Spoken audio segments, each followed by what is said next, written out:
So something that kind of bothers me is how news stories can get memory hold. These are important news stories, still have long-lasting effects, but because of the 24-hour news cycle, they just don't get reported anymore. This does include kidnapping cases. It doesn't seem to be a real dedicated thing to broadcast these missing people on a larger scale.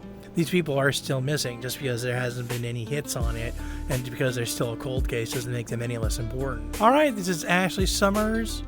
She is a white female, missing July 7th, 2007. She was born June 16th, 1993. She was 14 when she went missing. Her hair is brown, her eyes are blue.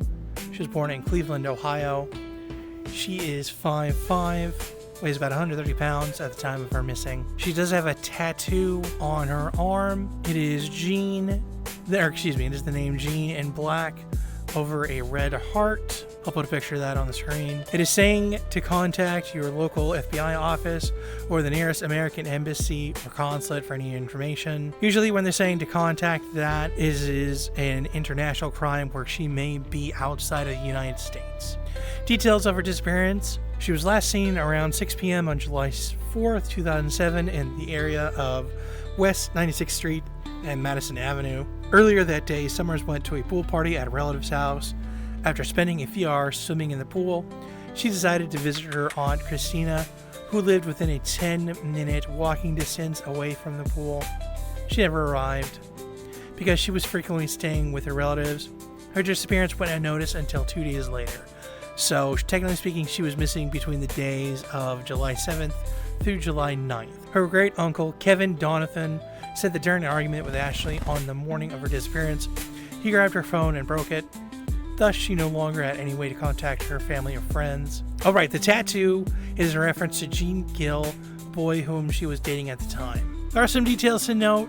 The uncle, Kenneth Donathan, was charged with rape, but has not been named a suspect in Summers' disappearance.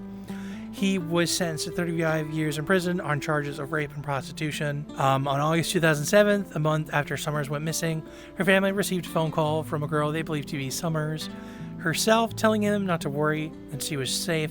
There was a false sighting in 2015 of her in Rhode Island, but the FBI determined that was not her. Looks like for more information, the FBI Cleveland specifically would like you to contact them, 216-522-1400. And again, just contact, if you have any information, you can also just contact your local FBI office as well as the nearest American embassy or consulate.